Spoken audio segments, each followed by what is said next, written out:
Сами, компютърът спря, но ще да го оправя. Здравейте, компютърът ми е счупен. Добре, какво му е? Не се включва. Опита ли да го рестартираш? Да. И пак не работи. Не. Сега ще го рестартираме. Опа. Така. Не се включва. Да, защото е счупен! Така ли? Какво му?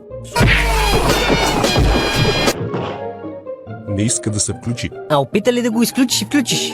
Значи си гений, а? Ще видите един колега, той ги разбира. Охоп, я виж какво му има. Сигурно нещо развалено си ял. Не, на лаптопа. Какво му е?